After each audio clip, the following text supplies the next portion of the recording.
Dieu nous bénisse abondamment au nom de Jésus. Que la grâce de Dieu soit sur nous ce matin. Que sa faveur surabonde sur nous et que sa bénédiction ne nous manque pas. Au nom de Jésus. Oh Seigneur, nous te disons merci. Nous te bénissons pour ce moment, Saint-Esprit. Nous te glorifions pour ce temps que nous voulons passer dans ta présence. Nous célébrons ton nom, Seigneur, pour ta faveur, pour ton élévation, pour ton nom qui est si grand, pour ton nom qui est si fabuleux, ton nom qui est si merveilleux, ton nom qui est si beau. Oh Seigneur, ton nom puissant que tu as donné au monde et par lequel le monde est sauvé. Ce matin, je veux te dire merci. Merci Saint-Esprit pour ta présence. Merci pour le contrôle que tu prends. Merci pour les bienfaits que tu manifesteras ce matin à l'égard de ton peuple, à l'égard de nous tous. Merci Saint-Esprit pour ton sang qui nous couvre et qui nous protège de toutes les œuvres de l'ennemi, qui détruit les traits enflammés de Satan et qui chasse les démons loin de nos vies, qui brise toute malédiction présente et qui révoque la condamnation pour que nous ayons accès à la justification. Merci Seigneur au nom de Jésus-Christ. Amen. Oh, Dieu nous bénisse. Shalom à tout le monde au nom de Jésus. Dieu nous bénisse pleinement. Que la grâce de Dieu, oh, thank you Holy Spirit, que la grâce de Dieu soit sur nous. Ce matin, je suis là, encore dans Décortiquons la Bible pour partager, n'est-ce pas, un message avec quelqu'un, pour partager quelque chose avec quelqu'un. Et j'espère vraiment que cela va apporter quelque chose de nouveau dans la connaissance de quelqu'un au nom de Jésus-Christ et cela va faire du bien à une personne ce matin. Donc, nous allons partager un message et il est intitulé simplement « Tenir compte de la présence des autres ». Tenir compte de la présence des autres. Donc, nous sommes dans Décortiquons la Bible pour expliquer, partager certaines choses, certains points, certains sujets qui sont importants et qui concernent vraiment tout le corps de Christ, qui nous concerne dans nos églises locales, même dans nos affaires, dans nos business, dans nos familles, dans notre couple. Tout cela nous fait du bien. Ce sont des sujets dont nous parlons beaucoup, qui tournent beaucoup dans les églises et tout cela. Donc, ce que je veux toucher ce matin, c'est vraiment intéressant, c'est vraiment important.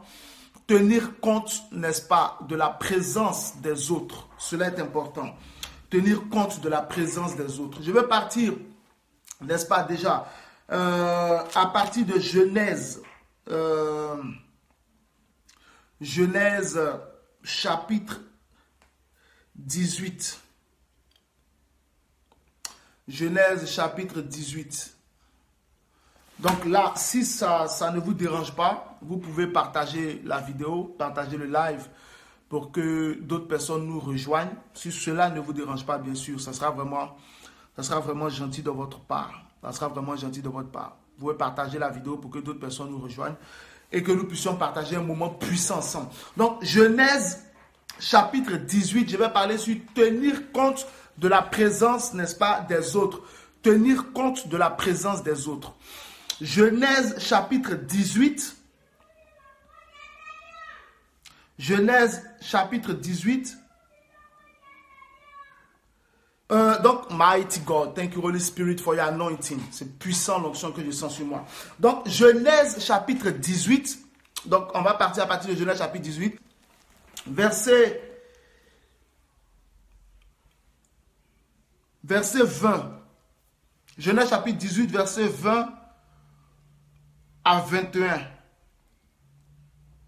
Genèse chapitre 18, verset 20 à 21.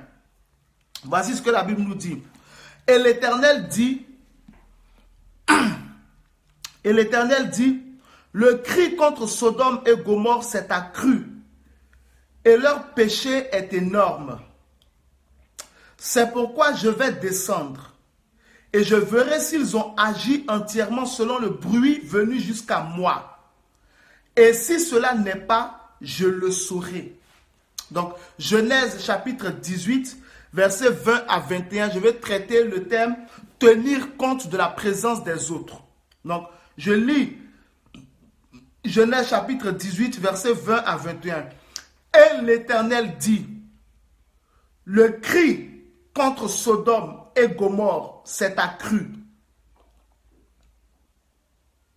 et leur péché est énorme.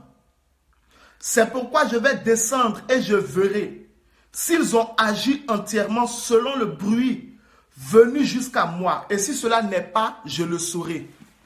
Donc, voici ce que la Bible nous dit. Dieu vous bénisse encore. Merci d'être là.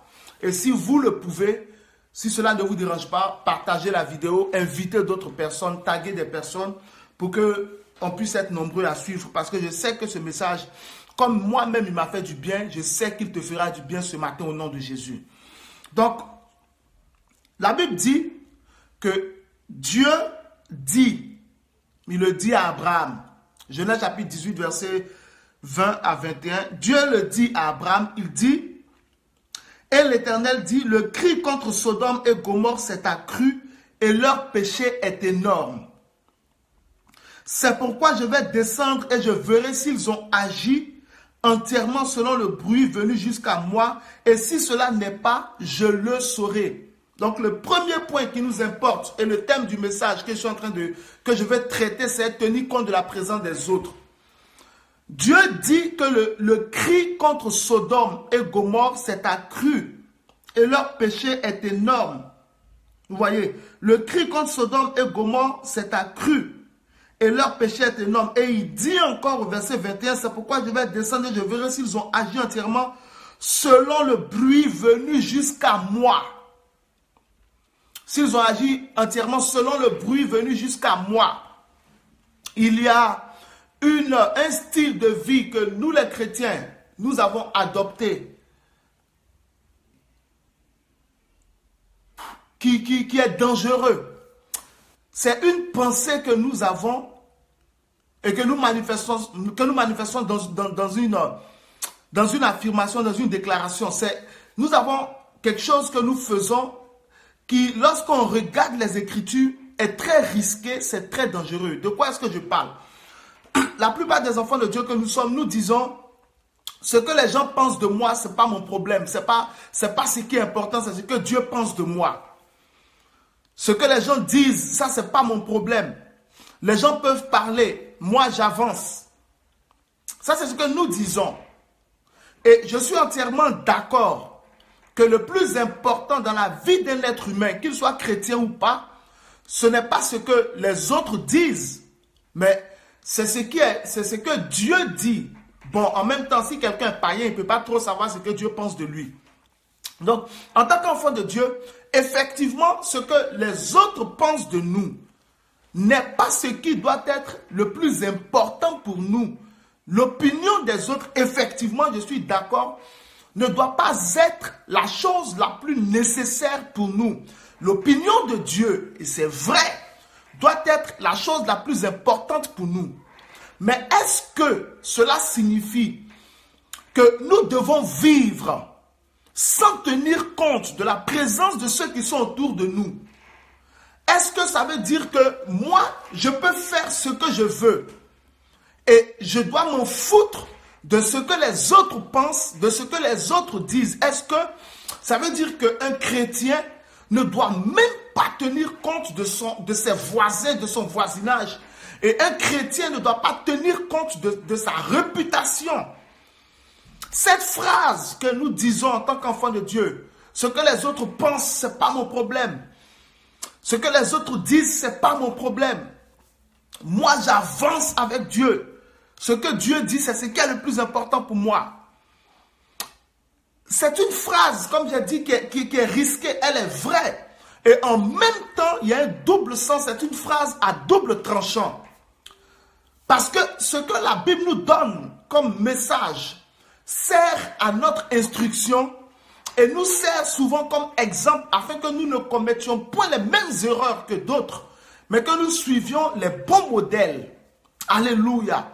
Donc, c'est de ça que je suis en train de parler, c'est ce que je veux aborder ce matin.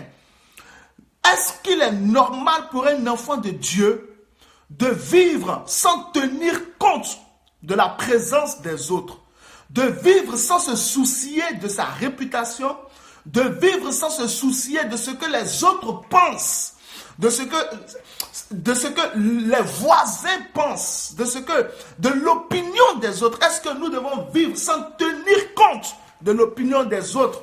ou bien l'opinion des autres a une importance dans notre propre vie? Est-ce que nous devons nous soucier uniquement, je dis bien uniquement, de ce que Dieu pense de nous? Quel est le rapport entre ce que les autres disent de nous et ce que Dieu dit de nous? Y a-t-il une importance quelque part? Et y a-t-il un contact entre l'opinion de Dieu vis-à-vis de nous, ce que Dieu pense de moi et ce que les autres pensent de moi? Est-ce qu'il y a un rapport? Est-ce qu'il y a un contact? La Bible dit que Dieu dit en Genèse chapitre 18 verset 20, et l'Éternel dit, le cri contre Sodome et Gomorrhe s'est accru et leur péché est énorme. C'est pourquoi, oh my God, oh my God,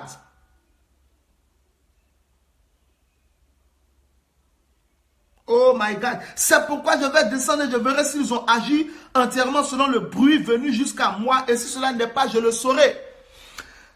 Vous prenez juste à côté Genèse chapitre 19 verset 13, la Bible dit, car nous allons détruire ce lieu, parce que le cri contre ses habitants est grand devant l'Éternel.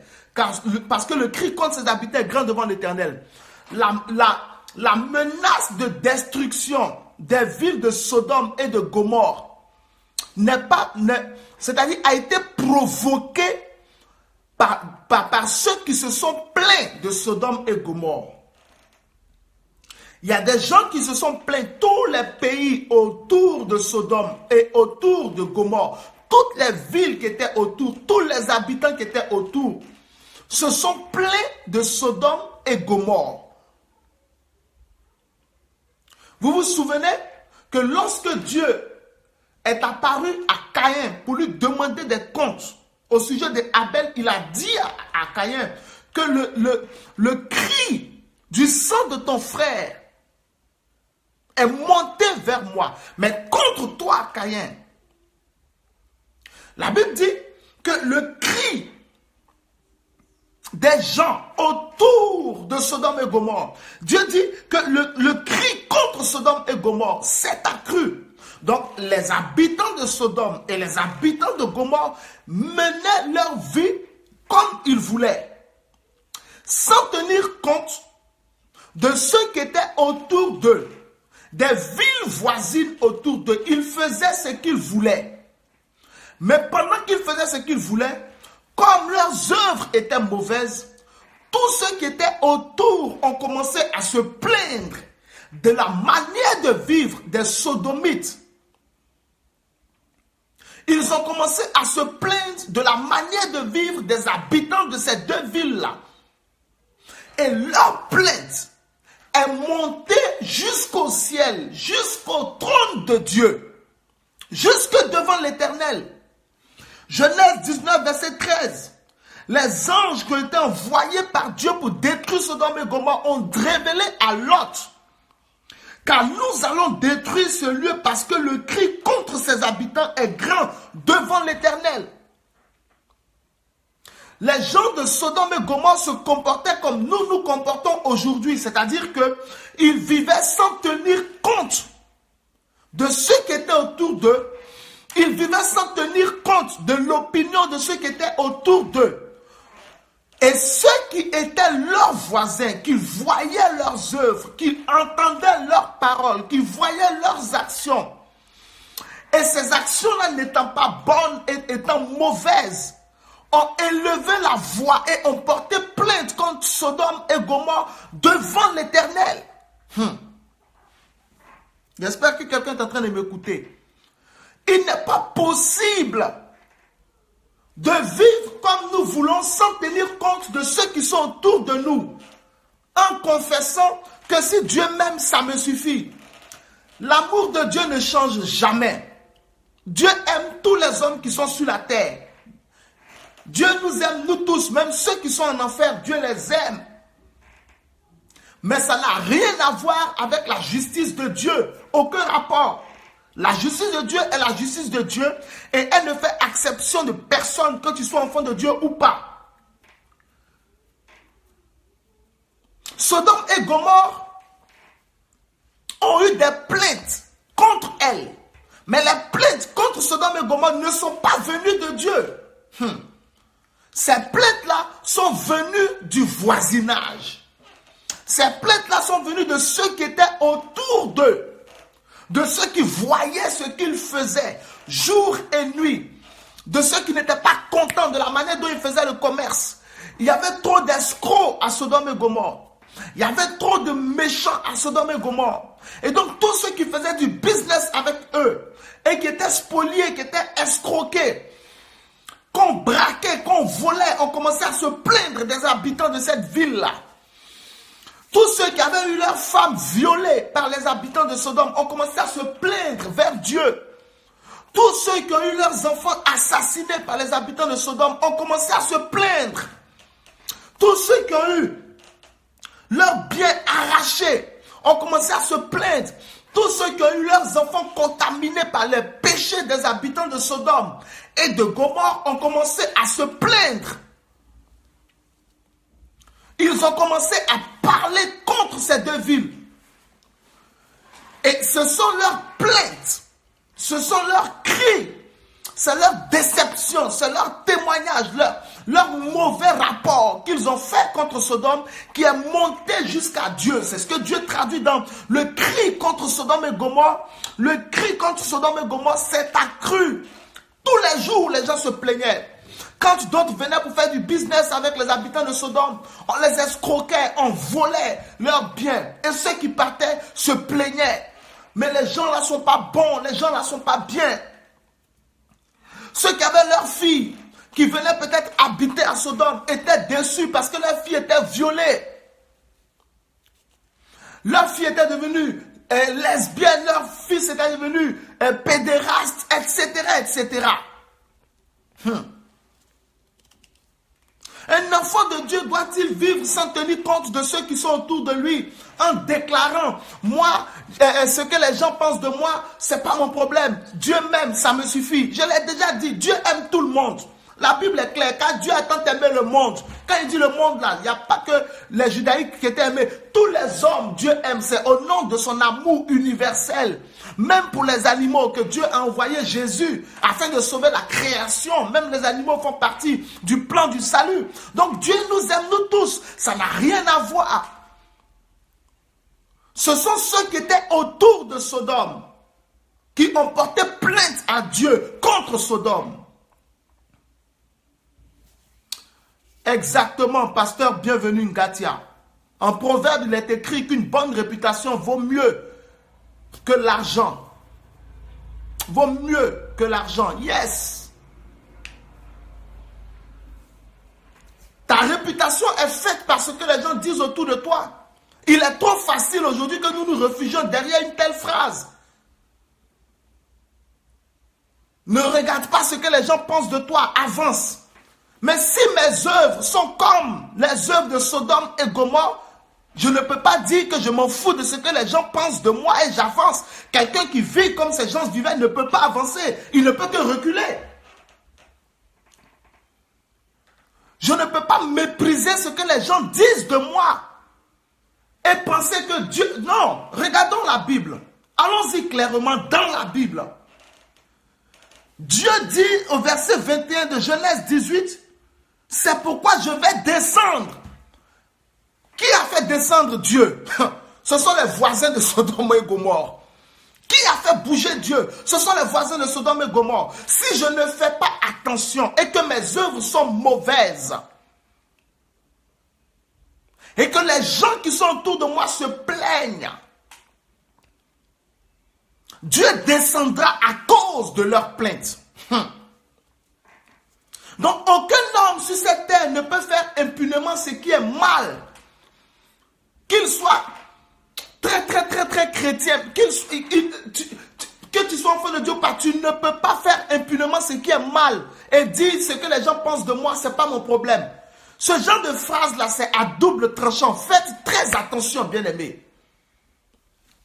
Ça me concerne, moi, pasteur, ça concerne mes collègues, ça concerne le peuple, ça concerne tout le monde.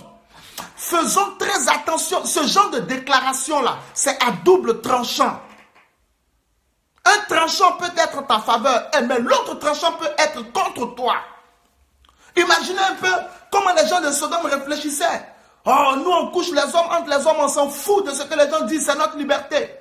Oh, nous on couche les femmes entre les femmes, on s'en fout de ce qu'on est escroc, et puis quoi, on fume, et puis quoi? On se drogue, et puis quoi? Ce que les gens pensent, ce n'est pas notre problème. C'est ce que Dieu dit de moi. C'est ça qui est mon problème. Il est dangereux de réfléchir comme ça. Nous ne vivons pas seuls. Le cri contre Sodome et Gomorrhe s'est accru et ça fait descendre Dieu du ciel. Ça l'a fait descendre. Donc si les gens qui sont autour de toi se plaignent à juste titre de toi, Dieu descendra à cause d'eux. Dieu ne méprise pas ce que les gens disent de toi. La réputation est très importante. Elle a de la valeur. Et notre réputation est fondée sur ce que les gens disent de nous. Notre caractère est fondé sur ce que nous faisons, ce que nous sommes. Mais notre réputation est fondée sur ce que les gens disent de nous. Par exemple, dans le monde des affaires, ce qui envoie les clients, ce qui attire, c'est la réputation. Si je suis quelqu'un qui vend de mauvais articles, le client qui est venu acheter chez moi une télévision et qui est parti 2 jours plus tard, sa télévision est en panne. Si sa soeur veut acheter une télévision, vous pensez qu'il va dire à sa soeur, va acheter la télé ou j'ai acheté la mienne? Non, il dira lui là, c'est un faux type. Ne va pas acheter ta télé là-bas. Je viens de perdre 2 clients à cause de ma mauvaise réputation. La réputation, c'est ce qui est extérieur. Et ce qui est extérieur vient des autres. Maintenant, ça vient en fonction de ce que nous faisons. Je ne parle pas de que les gens mentent sur toi. Ce n'est pas de ça d'abord que je parle. Je parle de Sodome et Gomorrhe, par exemple. Les gens ne mentaient pas. Les cris contre Sodome et Gomorrhe étaient fondés. Cela était fondé.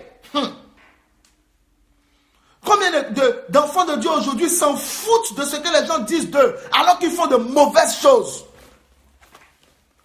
On ne vit pas comme ça. La Bible dit, ne faites pas de la liberté un voile pour cacher vos péchés. La liberté que nous avons en Christ ne nous donne pas l'autorisation d'écraser les règles de la vie, les règles du bon sens. Christ n'est pas venu détruire le bon sens. Quand on est païen, on tient compte du voisinage. Mais pourquoi dès que nous devenons chrétiens, on ne tient plus compte du voisinage? Vous pensez que ce qui fait vivre un homme, c'est uniquement ce que Dieu pense de cet homme? Voici ce que la Bible nous dit. Sodome pensait que ça suffisait. Mais ça ne suffit pas. Vous ne pouvez pas croire que uniquement ce que Dieu pense de vous suffit pour vous faire. Non! Ce que ceux qui sont autour de vous pensent de vous suffit pour vous faire. Est important, dans le jugement de Dieu. Prenons pour exemple dans le livre des Actes des Apôtres, notre sœur Dorcas qui est morte. Est-ce que c'est Dieu qui a demandé la résurrection de Dorcas? Non. Elle est morte. Dieu a décidé que Dorcas est morte, c'est fini. Mais ce sont les autres personnes, le voisinage de Tabitha. C'est eux qui ont demandé, qui ont exigé de Dieu que Dorcas revienne à la vie. Et Dieu a envoyé Pierre pour faire revenir Dorcas à la vie. Alléluia. Yes, amen. Prophétesse Israël Ben Adonai. Le témoignage peut te construire ou te détruire. Oui. Donc la résurrection de Dorcas n'a pas été obtenue parce que Dieu avait décidé de la ressusciter. C'est les gens qui étaient autour qui ont poussé Dieu à faire un tel miracle. Il y a aussi un autre chef dont le serviteur était très malade. Ce sont les Juifs qui ont dit à Jésus, il mérite que tu fasses cela pour lui. Parce qu'il aime notre nation et c'est lui qui a construit notre synagogue. Cette phrase que nous avons l'habitude de déclarer aujourd'hui et qui pilule même sur la toile et qui est encouragée par nous-mêmes les pasteurs est dangereuse, elle est à double tranchant. Ce que les gens pensent de toi, ce n'est pas important. Ce que Dieu pense, c'est ce qui est le plus important. Il faut bien expliquer les choses aux gens. Il ne faut pas envoyer les gens à l'abattoir. Sodome et Gomorrhe ont été détruits sur la base du témoignage que les voisins ont rendu d'eux. Si je m'amuse à mépriser ceux qui sont autour de moi et à penser que ce que Dieu pense de moi suffit, c'est une erreur. Parce que qu'est-ce que Dieu pense de Sodome et Gomorrhe? Regardez, qu'est-ce que Dieu pense? Il dit, verset 20, et l'Éternel dit, le cri contre Sodome et Gomorrhe s'est accru et leur péché est énorme. C'est pourquoi je vais descendre et je verrai s'ils ont agi entièrement selon le bruit venu jusqu'à moi. Ça, c'est un deuxième point que je vais toucher tout à l'heure. Mais qu'est-ce que Dieu pense de Sodome? Pour l'instant, Dieu ne pense pas. Dieu tient compte d'abord de qu'est-ce qui a été dit contre Sodome à ses oreilles. Pour l'instant, il ne pense pas. Donc, ne crois pas que tu vas te lever dans une église, tu vas enceinter les sœurs d'église en église. Enceinter les filles des gens d'église en église. Tu enceintes une sœur ici, tu quittes l'église parce qu'on t'a mis sous discipline. Tu t'en vas dans une autre assemblée, tu enceintes une sœur là-bas parce qu'on t'a mis sous discipline, tu quittes. Tu enceintes et puis on te parle, c'est toi qui vas dire aux gens ce que les gens pensent, c'est pas mon problème. Moi, l'amour de Dieu me suffit. Ah bon? Mais c'est pas enfant des gens, tu es enceinté. Pourquoi tu t'enseignes pas toi-même? Ce que Dieu pense de moi, ça me suffit. Qu'est-ce que Dieu pensait de Sodome? Dieu ne pensait rien de Sodome. Il a entendu des cris, il est descendu. Il ne pense rien d'abord. Donc, quand tu es en train de faire ce genre de choses-là, Dieu ne pense rien de toi. Hein? Rien même. Et Dieu écoute ce que les gens disent, ce que les gens sont en train de dire. Il écoute, il ouvre ses oreilles, il écoute. Il ne pense rien. Il ne prend aucune décision d'abord, il écoute. Donc, pendant que je suis en train de salir les choses et que je déclare, comme si c'est devenu une prophétie, moi j'avance. Les gens peuvent dire ce qu'ils veulent, moi j'avance. Dieu, lui, il écoute ce que les gens disent. Qu'est-ce que les gens disent de toi? Qu'est-ce que les gens disaient de Sodome? Qu'est-ce que les gens disaient de Gomorrhe? Les gens disaient de Sodome et de Gomorrhe que les habitants étaient mauvais. Genèse 19, verset 13. Que les habitants étaient mauvais. Que les habitants étaient impurs. Que les habitants étaient incestueux. Que c'était des drogués. Que c'était des fumeurs. Que les habitants étaient des distributeurs automatiques de péché. Que les habitants étaient des querelleurs. Étaient des menteurs. Étaient des escrocs, etc., etc. C'est ce que les voisins de Sodome et Gomorrhe disaient au sujet de Sodome. Qu'est-ce qu'on dit de toi? Pendant que tu es en train de dire à haute voix, ce que les gens pensent de moi, ce n'est pas mon problème. Oui, mais qu'est-ce que les gens pensent de toi? Dieu veut savoir. Voici un verset qui nous dit clairement que Dieu écoute. Dieu tient compte de ce qu'on dit de ses habitants. Sodome et Gomorrhe n'étaient pas une ville judaïque, n'étaient pas des villes, judaïques, parce que c'est deux villes, n'étaient pas des villes judaïques. Et pourtant, Dieu écoutait. À combien plus votre raison, nous, ses enfants, s'il écoute même, n'est-ce pas? S'il écoute ce qu'on dit des païens, à combien plus votre raison écoutera-t-il de ce qu'on dit des enfants de lumière, qui ont la charge de rendre témoignage à la lumière, de la lumière, pour la lumière, qui ont la charge d'emmener à l'obéissance de la foi les païens, afin qu'ils soient sauvés en Jésus-Christ. Combien de fois Dieu tient compte de ce qu'on pense de nous? C'est nous les hommes qui pensons que Dieu ne tient pas compte de l'opinion des autres vis-à-vis de nous. Mais Dieu tient compte de l'opinion des autres vis-à-vis de nous. C'est pourquoi il a dit de soigner notre réputation. C'est très important.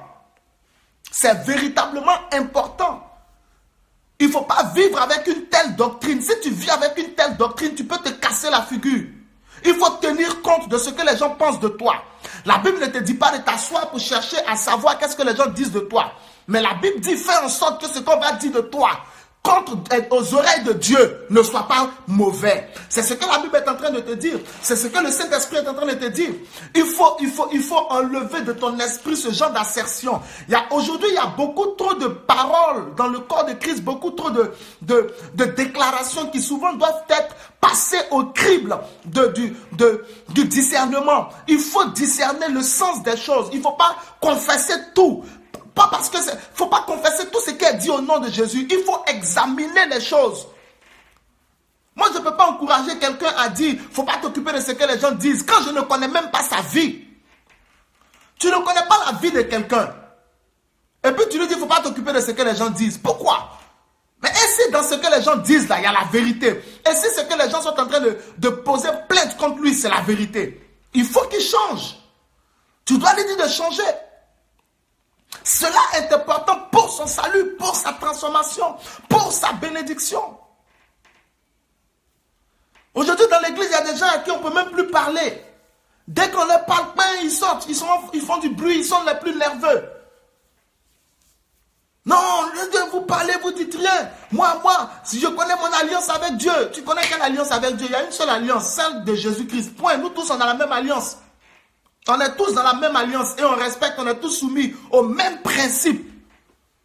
Moi, Dieu m'aime, Dieu nous aime tous. L'amour de Dieu ne change pas. Même Hitler, pendant qu'il tuait, massacrait les Juifs, là, Dieu l'aimait. Hitler, aujourd'hui, il est en enfer. Dieu l'aime toujours, mais il ne sortira jamais de l'enfer. Ça aussi, c'est la vérité. C'est la justice de Dieu. Donc, Dieu nous aime toujours. Car Dieu a tant aimé le monde. Dieu aime tous les hommes. Même celui même qui est en train de pratiquer la sorcellerie, Dieu l'aime. La Bible ne dit-elle pas que soyez parfaits comme votre Père céleste, qui lui fait lever son soleil sur les bons et les méchants. Il fait tomber sa pluie sur les bons et les méchants. Dieu a fait les arbres. Et c'est sous ces arbres-là que les gens pratiquent la sorcellerie. Ce sont ces arbres. C'est sous son soleil que les gens pratiquent la magie. C'est sous sa lune que les gens pratiquent la sorcellerie. Ce sont les eaux que Dieu lui a créées, que les gens utilisent pour faire des incantations. Dieu aime les sorciers. Il n'aime pas la sorcellerie. Il aime les sorciers. Donc l'amour de Dieu n'est pas conditionné. Dieu nous aime, nous tous, autant que nous sommes. Que nous soyons dans le péché, hors du péché, sur le péché, avec le péché. Dieu nous aime. Maintenant, après, profitons-nous de cet amour pour être sauvés ou pour être condamnés. Si c'est comme ça que tu pensais ce matin, le Saint-Esprit est en train de te parler. Tu ne peux pas vivre sans tenir compte de la présence des autres. C'est pas bon. Tu ne peux pas faire ce que tu veux. Nous les chrétiens, nous n'avons pas le droit de faire ce que nous voulons. La Bible dit que nous ne faisons pas ce que nous voulons. Dieu nous a donné des règles afin que nous menions une vie droite. Afin que nous ne fassions pas ce que nous voulons, mais que nous marchions selon l'esprit. Jésus lui-même a demandé à ses apôtres, que dit-on que je suis? Que disent les gens de moi? Et c'est dans que dit-on que je suis que Pierre a dit, tu es le Christ, le Messie. Et il a dit, oui, c'est mon Père qui est dans les cieux qui t'a révélé cela, Pierre. Ne le dis à personne.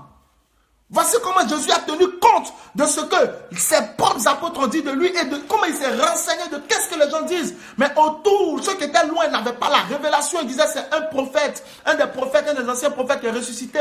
C'est Élie qui est revenu, etc., etc. Mais après, il a voulu savoir ceux qui sont autour de lui, qu'est-ce qu'ils pensent. Est-ce que ça veut dire que Jésus ne se connaissait pas lui-même? Non, ça veut dire qu'on ne peut pas vivre sans tenir compte de l'opinion des autres sur nous. On ne peut pas faire ce qu'on veut sous prétexte que Dieu nous aime. Ce n'est pas biblique. Ça ne vient pas du royaume des cieux. Ça, ce n'est pas une bonne pensée. Ce genre de pensée va t'encourager dans le mal. Ce genre de pensée va te faire fuir les réprimandes. Ce genre de pensée va te faire fuir la correction. Quand quelqu'un commence à réfléchir comme ça, c'est que son cœur commence à s'endurcir. Il fuit la correction. Or, la Bible dit, celui qui mérite d'être repris, et qui durcit son cou, sera brisé subitement. Pour ne pas que ça t'arrive, ne marche jamais dans ce genre de réflexion. Ne dis pas, moi je vis ma vie. Ce que les gens pensent, ce n'est pas mon problème. Ce que Dieu pense, c'est mon problème. Ne vis pas de cette manière. Parce que c'est un système démoniaque, un système charnel qui contribue à endurcir le cœur de quelqu'un qui mérite d'être repris. Que disons-nous? Que nous ne devons pas, que l'opinion de Dieu ne compte pas? Non, je dis que l'opinion de Dieu est l'opinion la plus importante pour nous. Mais l'opinion des hommes compte sur nous. Et Dieu tient compte de l'opinion des hommes, de qu'est-ce que les gens pensent de nous. Cela est écrit en Genèse chapitre 18, versets 20 à 21. Et l'Éternel dit, le cri contre Sodome et Gomorrhe s'est accru et leur péché est énorme. Qui a condamné? Qui a créé le problème à Akab? N'est-ce pas le témoignage de tous les Juifs qui étaient morts, le sang de tous les prophètes? Jésus même n'a-t-il pas mentionné tout cela? Il nous faut arrêter la facilité. Il nous faut arrêter de nous réfugier dans les déclarations qui nous emmènent à persévérer dans le mal. Ce n'est pas bon. Dieu nous a créés pour que nous pratiquions de bonnes œuvres, pas pour que nous pratiquions de mauvaises œuvres. Amen. Dieu te bénisse au nom de Jésus.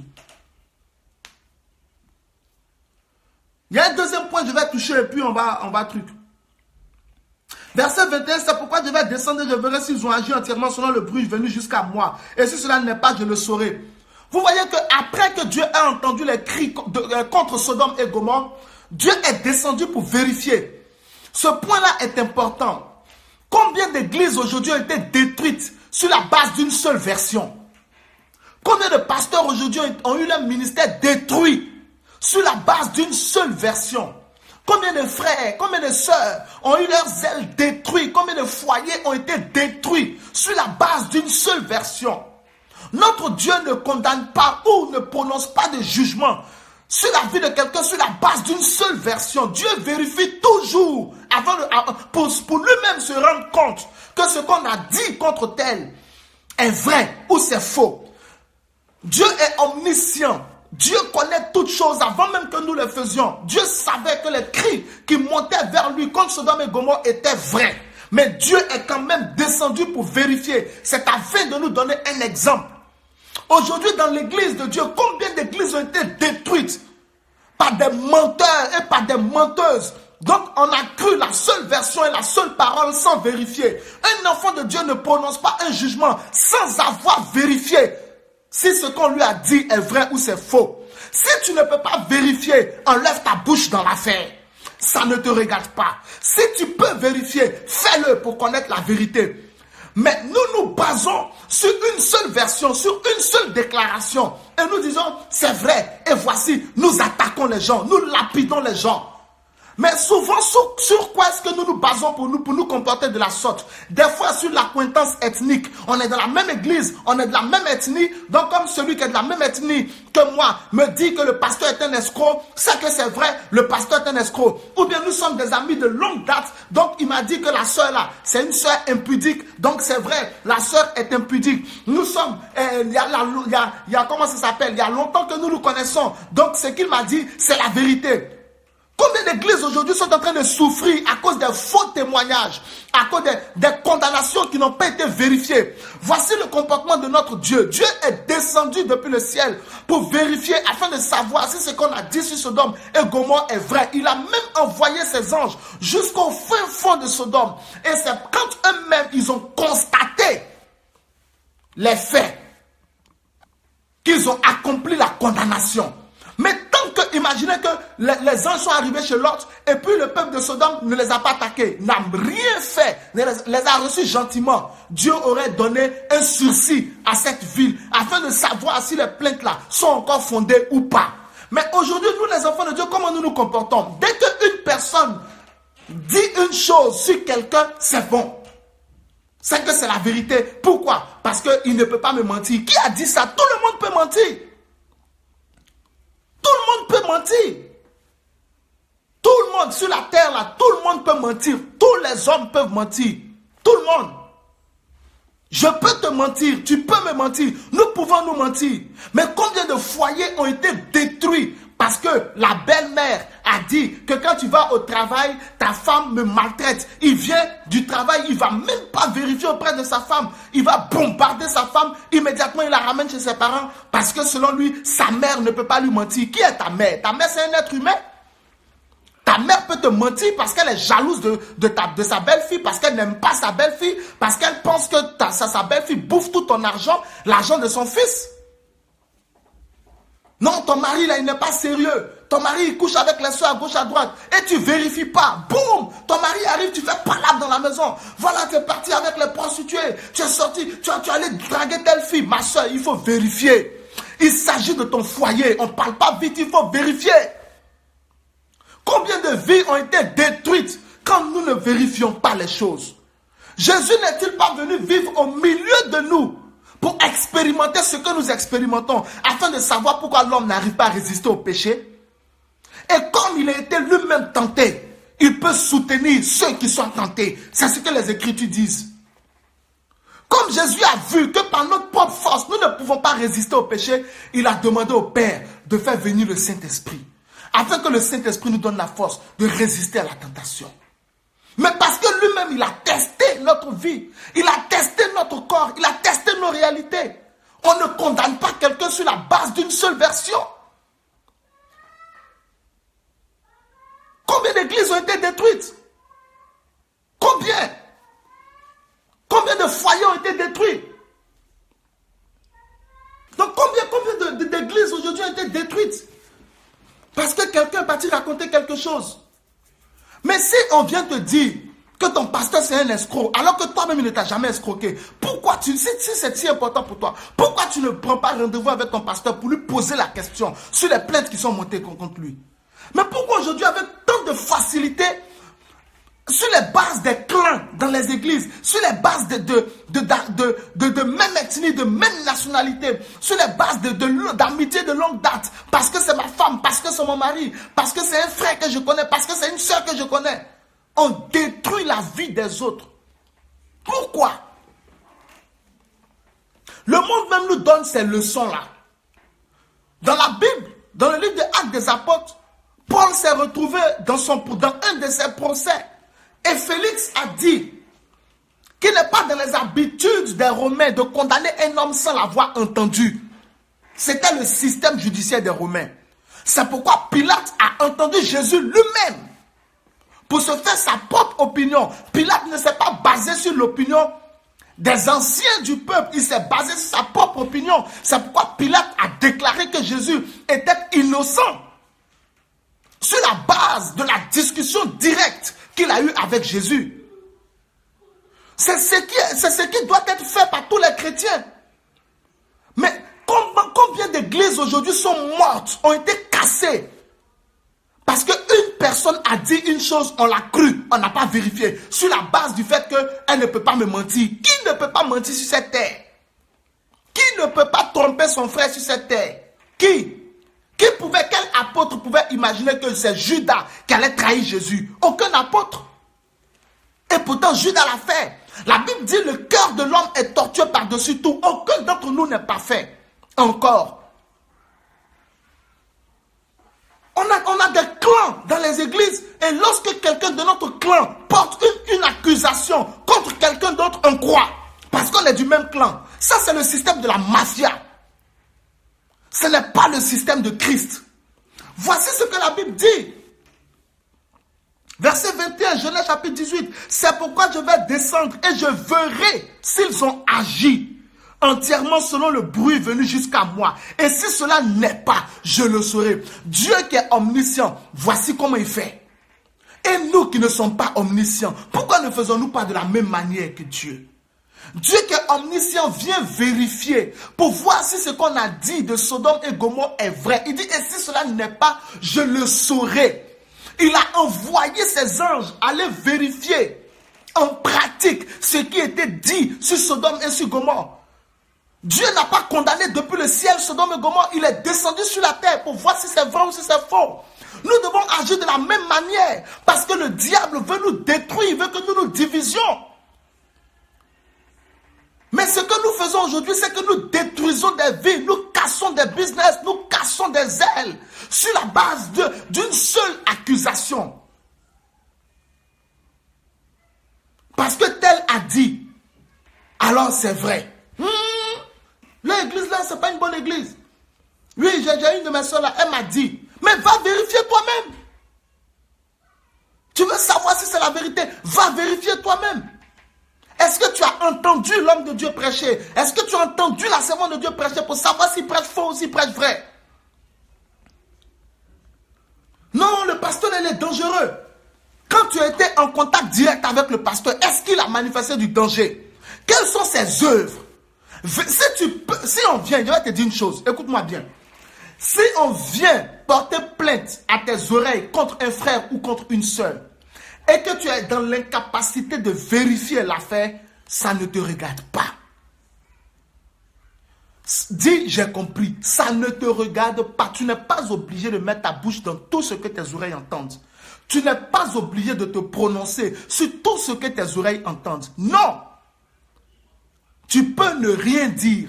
Tu peux ne même pas donner ton avis parce que l'affaire ne te concerne pas. Soyons vigilants. Sinon, nous allons faire plus de dégâts autour de nous que de bien. Sinon, nous allons détruire au lieu de construire. Nous allons décourager Au lieu d'encourager, nous allons tirer vers l'arrière, au lieu de pousser vers le haut. Dieu nous a appelés à construire. Construisons donc. S'il nous plaît, construisons. Et arrêtons de trouver des phrases dont nous ne maîtrisons pas la puissance prophétique. Ce que les gens pensent de moi ne me dit rien.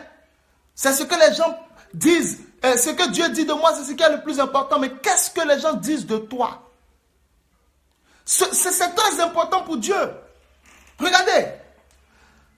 À quel moment est-ce que cette phrase est bonne? C'est pourquoi au début j'ai dit qu'elle est à double tranchant. Parce que si ce que les gens pensent de toi, c'est comme ce que les gens disaient de Sodome et Gomorrhe, tu es mal barré. Ce dont tu as besoin, c'est la repentance. Ce n'est pas des déclarations prophétiques. Tu dois te repentir pour changer de vie.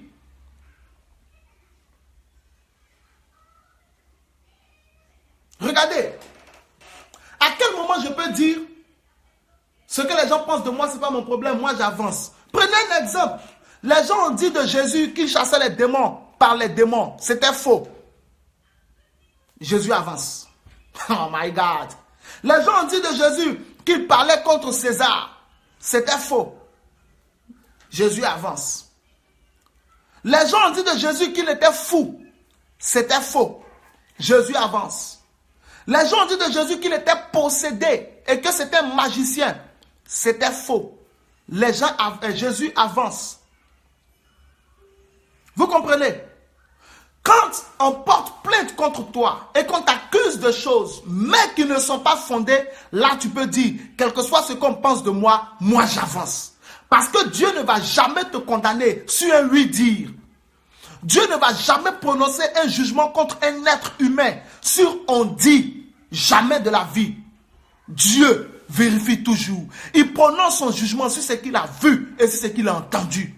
C'est pourquoi Jésus disait que le témoignage de mon Père est plus grand que votre témoignage. La Bible dit dans le livre de 1 Jean que le témoignage de Dieu est plus grand que le témoignage des hommes. Et la Bible dit encore que même si notre propre cœur nous condamne, Dieu est plus grand que notre cœur. Ça veut dire que si les gens même ont réussi à te convaincre que tu es mauvais alors que tu n'es pas mauvais, Dieu sait que tu n'es pas mauvais. Donc Dieu ne condamnera jamais une personne sur la base d'un oui-dire, sur la base de ce qu'on dit ou même de ce qu'on pense. Non! C'est dans ce sens-là que cette phrase est bonne. Si les plaintes contre moi ne sont pas fondées, là je peux dire, quel que soit ce que les gens disent de moi, ce n'est pas mon problème. C'est ce que Dieu pense de moi qui est mon problème. Parce que les gens mentent sur moi. Les gens portent de faux témoignages sur moi. Et ça ne doit pas être mon problème. Ça ne doit pas être mon souci. Les gens disaient de Jésus qu'il violait la loi, qu'il violait le sabbat. Ce n'était pas vrai. Jésus glorifiait le sabbat parce que le sabbat était donné pour le repos de l'homme. Un homme malade qui est guéri au jour du sabbat, il a un double repos. Et Jésus se défendait chaque fois en prenant les Écritures pour montrer que non, il ne viole rien, il respecte au contraire, il confirme au contraire, il glorifie Dieu. Quelque part, il a dit, moi je suis en train d'honorer mon Père et vous m'outragez. C'est en ce moment-là que tu peux dire ce que les gens peuvent parler. Oh my God. Les gens peuvent dire ce qu'ils veulent. Moi, ce n'est pas mon problème. Parce que je sais ce que Dieu pense de moi. Mais parce qu'en ce moment-là, tu n'as rien fait de mal. Yes! Quand tu as fait quelque chose de mal, ne te bombe pas la poitrine, ne frappe pas ta poitrine. Répands-toi. Mais quand tu n'as rien fait de mal, laisse les gens parler. Voici comment nous devons comprendre les choses. Par l'esprit, laisse les gens parler quand tu n'as rien fait de mal. Parce que Dieu ne te condamnera jamais sur cette terre, même dans le ciel. Il ne te condamnera jamais sur on dit. Sur la base de on dit, sur la base de on pense que, on croit que. Les gens ont accusé Paul, Dieu ne l'a pas condamné. Il a glorifié Paul. Dieu ne peut jamais t'abandonner parce que les gens ont dit ceci. Tous les mensonges qu'on peut dire sur un homme retourneront contre ceux qui ont menti. La vérité éclate toujours. La vérité s'impose toujours. Ceux qui marchent dans la vérité ne sont pas détruits. Ceux qui marchent dans le mensonge sont subitement détruits. Ça peut prendre des années. Mais un jour, la vérité sera connue. Et ceux qui ont menti sur toi seront à genoux devant toi. Il les mettra sous ton pouvoir. Parce que ce qu'ils ont dit est faux. Et Dieu est descendu pour vérifier. Aujourd'hui même, il n'a même plus besoin de descendre parce qu'il est là. Par le Saint-Esprit, il est là. Donc, il sait qu'est-ce que tu as fait et qu'est-ce que tu n'as pas fait. C'est à partir de ce moment que tu ne dois même pas t'inquiéter. Mais tu dois être serein. Oh, tu dois être serein, ma soeur. Tu dois être serein, mon frère. Tu dois être serein, homme de Dieu. Même si autour de toi, tout semble avoir été détruit à cause des mauvais témoignages. Souviens-toi que c'est sur la base de mauvais témoignages que Étienne était lapidé. Mais avant qu'il meure, il a eu une vision que ceux-mêmes qui sont restés n'ont pas eu. Il a vu Jésus à la droite du Père. Les cieux se sont ouverts. Donc Dieu te glorifiera et Dieu te rebâtira afin de montrer à tes détracteurs qu'il ne les a pas crus. Dieu n'a pas condamné Sodome et Gomorrhe sans avoir au préalable vérifié ce qui était dit sur Sodome et Gomorrhe. Dieu ne te condamnera pas sans avoir vérifié au préalable ce qui était dit contre toi. Même si aujourd'hui tu es en train de pleurer parce que tu souffres les conséquences de mensonges, tu souffres les conséquences d'ingratitude et de faux témoignages, de fausses accusations, reste tranquille. Souviens-toi de Jésus. C'est sur la base de fausses accusations qu'il était condamné, mais c'est sur la base de la vérité, du témoignage de Dieu qu'il est ressuscité d'entre les morts. Tu ressusciteras. Tes affaires ressusciteront. Ton église ressuscitera. Ton mariage ressuscitera. Tes enfants ressusciteront. Ton ministère ressuscitera. Parce que Dieu connaît la vérité et nul ne peut mentir à Dieu. Dieu te bénisse abondamment au nom de Jésus. Donc, c'est sur ce thème-là que j'ai voulu parler ce matin. Nous ne devons pas vivre sans tenir compte de ceux qui sont autour de nous, en méprisant, n'est-ce pas, leur présence et en faisant ce que nous voulons. Pas du tout. Au contraire, nous devons tenir compte de ceux qui sont autour de nous. Nous devons veiller sur nos voix, sur nos actions, pour que ceux qui sont autour de nous, même s'ils veulent rendre un témoignage sur nous et qu'ils veulent mentir, le mensonge retourne dans leur gorge.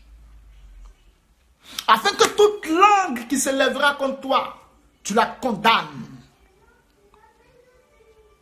Mais si je fais le mal et que les gens autour de moi se plaignent, et que je dise, je m'en fous de ce que les gens disent, ce que Dieu pense, c'est ce qui est bon, je suis dans l'erreur.